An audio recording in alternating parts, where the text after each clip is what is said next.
In this episode, I want to discuss how I have utilized the power of stretching, mental, emotional, and physical fitness. Yeah, I know that sounds a little out there, but what I've been experiencing, which has happened somewhat by chance, has stretched me in so many ways.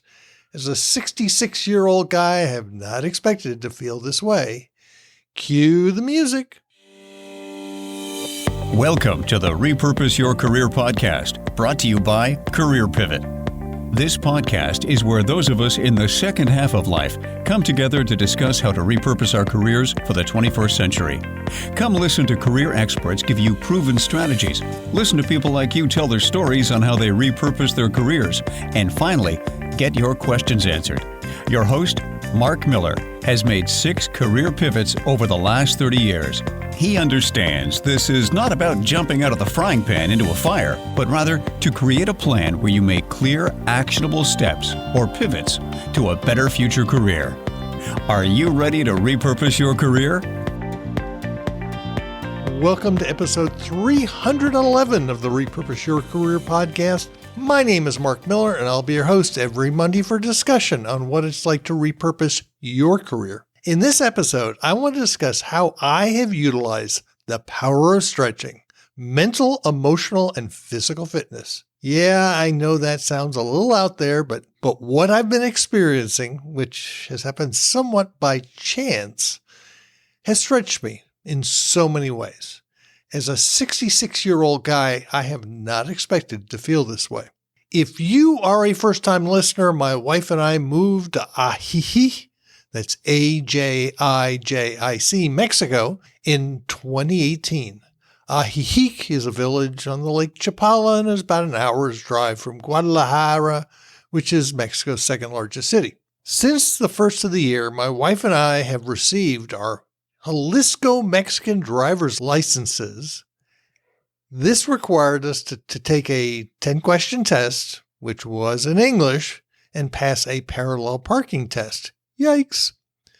My wife and I have been married for 42 years, but this set off so many emotional triggers, and I wanted to discuss how my wife and I handled them very differently.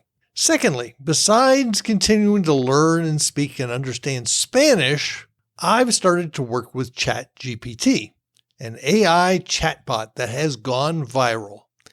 It is pretty incredible, and I've used it in assisting with the format and flow of this episode. This is really expanding me intellectually. Lastly, I rode just over 3,000 miles on my road bicycle in 2022. I've set a goal of 4,000 miles for 2023. I'm not really a driven athlete. I like to work hard and love the feeling of accomplishment. But if I must do it alone, well, I probably wouldn't be in the condition I am today.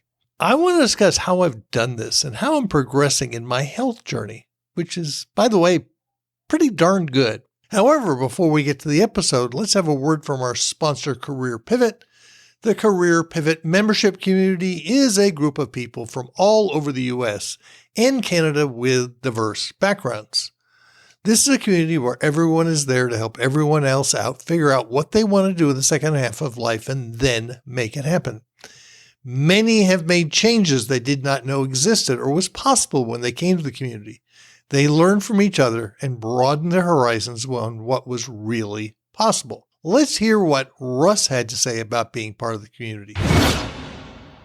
At first, I got a lot out of the community, just meeting new people and finding folks in my phase of life. And that was really encouraging. As I've been in it a longer time, I'm now realizing that I have a community that knows me. And this is people who know me in a new way. And that is something that I've really come to realize that it's kind of, I don't really want to part with it because, I do know that community and over the last several years that I've been part of it. It's valuable in terms of support. It's also valuable in terms of accountability. And I find that, I always get questions asked to me.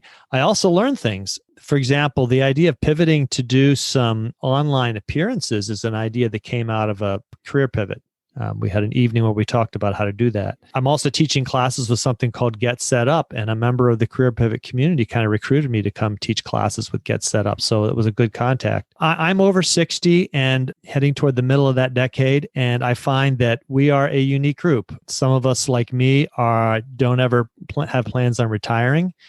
We just want to find work that we love for the rest of our life. I find Career Pivot has people in there like that. And, it's kind of hard to know where to find that. They're also from all over the place, which I appreciate the diversity of experiences that people bring to the community. You can't just join the community. I bring people into the community every few months in groups. You can sign up for the waiting list, so when I open the door for new members, you'll be notified. If you are interested in learning more about the endeavor and sign up for the waiting list, please go to careerpivot.com/community. Now, on to discussing the power of stretching, mental, emotional, and physical fitness. Starting at the beginning of this year, we needed to get our Mexican driver's licenses. Now, the reason why we decided to pursue it is the fact that in October, we sold our U.S. or Texas plated, license plated car because I'm coming up. I am renewing my visa to be a permanent resident, and I can't own a U.S. car anymore in Mexico. Won't get into the reasons why. And so we bought a brand new Subaru Forester, a 2023. And by the way, there are hardly any new cars available here. And in order for us to drive that into the U.S., you need to have a Mexican driver's license to go with a Mexican licensed vehicle. And unfortunately, prior to January, all you needed to do was go and take a 10-question test and you're done. And by the way, that test is in English. Starting in January, the state of Jalisco, which is where we live, now requires you to take a parallel parking test. Yikes. Like most people, I don't parallel park very much. It was a brand new car with God knows how many cameras on it. And so both my wife and I were going, oh, this is a bit nervous. We took a class at the Lake Chapala Society on the whole process, and they would walk us through, even take us down to the center, and just knowing what to expect. And one of the things we did prior to going in and taking the test was actually go out and watch them, look at the course, the place where you're going to parallel park, which is just a bunch of cones in a field. And so we watched it, and then we went back and set up around the corner from our house here in Ajijic. We set up a course, a place where we can parallel park. And so we practiced and practiced and practiced. And when we went out to take the test, first it was a 10-question test. It was online. It was in English. Both my wife and I both got 8 out of 10, which means we passed. Then we went outside to take the parallel parking. I did not see my wife doing the parallel parking. She just told me what happened because she had an appointment 10 minutes before mine. I knew that all I had to do, if I failed it, I would get 2 chances. And if I failed, then I could come back in 7 days and do it again. And then if I failed again, I can come back in 7 days and do it again and do it again and do it again. Well, my wife didn't really listen to that. And she just made all this stuff in her head that if she failed, it wasn't going to be good. She got in there and got so tunnel visioned, she only focused on one thing, which was the curb, and she touched a cone in back and failed. And I told her, the guy basically told her, just come back next week. And I then got in there. First time I tried, I didn't do it quite right. I didn't touch anything. I pulled out. I did it again. And I said, you know what? I am not worried about this. I'm just going to do it. No stress, knowing the fact that if I fail, no big deal. And I nailed it. And I told my wife afterwards, I thought that if either of us would fail, it would be me. But I was so relaxed, I just did it. And it was one of those things, and my wife and my wife and I have been married 42 years, dealing with her anxiety around this. And became very obvious. We have two completely different views of a failure. I look at failure and say, okay, I'll just do it again. So what? I've done that so many times in my career. My wife does not. She looks at any kind of failure as something horrible. So the next week she goes out, she's practiced it. She makes it on the first try. And as Juan Carlos starts to tell her that she passed, she's not listening. She's still freaking out. She thinks she hasn't done it right. So when she finally she understands she's passed, she can't even enjoy the fact that she's going to get her driver's license. So it's this fear. And so one of the things I want you to think about is, what is your fear of failure? As I said, my wife and I have completely different. I am perfectly willing to try stuff and fail. To go along with the next piece, I am learning Spanish. Well, by the way, I butcher Spanish all the time. I am perfectly willing to butcher the language and to communicate, and I'm going to try, and I'm going to make a ton of mistakes, and I'm going to get better and better and better. A lot of people who learn another language, that looking foolish is not acceptable. I don't care if I look foolish. I'm going to try. And by the way, most people appreciate that. The next one that I want to cover is the mental fitness. I've started using ChatGPT. In fact, I've been using it to create this episode. So I created a title and I plugged it into ChatGPT. I said, here's my title. Can you shorten it? And can you give me a better click-through rate? And it came back with 5 different options. And then I asked it, why are these better at click-through rate? And it gave a perfectly good explanation. So I've started using ChatGPT. So I'm using an example. I have a road bike. I have tubeless tires. And for most of you who have ridden bicycles, you've always had tubes. Well, I have a tubeless tire now, and I'm having a problem with my front tire with a puncture. And I put plugs in to seal it. It's got sealant inside the tire, and it's not completely sealing. And I'm going, what should I do? So I wrote this into ChatGPT, and I said, here's my problem. Here's the tire. Here's the problem I'm having with the tire. What should I do? And it came back with me a full diagnosis and what are all my options? Which, by the way, as I record this on Thursday, March 9th, I dropped off the wheel at a local bike shop because one of the options was take it to a bike mechanic and have them patch it from inside. The plugs that you insert on the outside was not working. I probably knew 95% of what it told me, but it confirmed that I was going down the right path. So I've started using ChatGPT for a number of different things. And I just came off a webinar with my friend Mark Anthony Dyson, and I'm going to have a recruiter come on how to use ChatGPT as a career coach. I'm interested to see what she does, but she's going to be one of my next guests on the podcast. My world has expanded. It's getting bigger, and I'm willing to try to do things, and I find this just real fascinating. The last thing I want to talk about is my physical fitness. Now, by the way, I'm 66 years old. In May, I'll be 67. I'm probably in the best health I've been in 40 years. I ride my bike typically 80 to 100 miles a week. As I said, last year, I got 3,000 miles in. I want to get about 4,000 to 5,000 in this year. And by the way, I live at 5,000 feet. Lake Chapala is at 5,000 feet.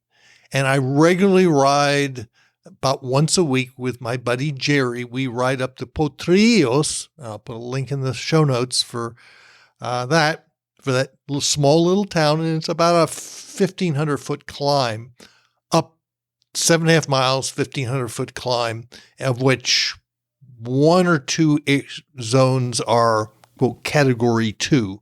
In other words, pretty darn steep. It's probably the most difficult climb I've ever done. Would I do it on my own? The answer is probably not. I ride with my buddy Jerry. Jerry loves going up there, so I go up with him. I've reached the point where he is my accountability partner. He likes to go out at 8 o'clock in the morning. And so unfortunately for me to get my body going, I have to be at 8. I have to be up at 5. But it's one of these deals is he has gotten me to get me to the point where I am now. And this applies to so many things in our lives. Having an accountability partner in, whether it's your spouse and the emotional stuff that we're going through, whether it's having an intellectual accountability partner, a job search accountability, a career accountability partner. In this case, Jerry is my accountability partner for my health in many ways. And we discuss things like, well, we're living 5,000 feet, sunscreen. I'm a lot more careful not to overwork myself than he is. In the past, I have broken, and I don't like when I break. Having these accountability partners are incredibly valuable. And I know I have tended to forget that. So Jerry and I finished a long ride on Sunday, and we did the climb up the Potrillos. Then we came back down. We rode to the other side of the lake, and we did about 65 miles, which took us about 5 hours. And we're not going very fast. I'm going about 13 miles an hour on average. And when coming back, I told him, thank you. I would not have done this on my own. My life is expanding in different ways. My emotional health and my relationship with my wife is getting better and better. And we've been married 42 years, which goes along reducing my anxieties. I'm definitely my brain is getting expanded, which is not something many of us think to do when we decide to retire, semi-retire, do an encore career. I'm out there learning. And by the way, I'll put it in the show notes. I found a YouTube video talking about how to make video shorts using a bunch of AI tools. And it is amazing what the new AI tools will do and what you can create. And it's like, put it bluntly, it's kind of scary. And if you're not using these AI tools, I'm going to tell you, you better start, because this will change things. And the last thing is my health. I'm a guy. I don't like going to doctors. In fact, when I lived in the States, I rarely went to see a doctor. Here, I have a really good relationship with my dermatologist, my general practitioner. My health is much better for it. As I said, I'm 66. I'm not supposed to be in this good of health. So I want to encourage you to stretch yourself, because that's what's happened to me. I hope you enjoyed that quick episode.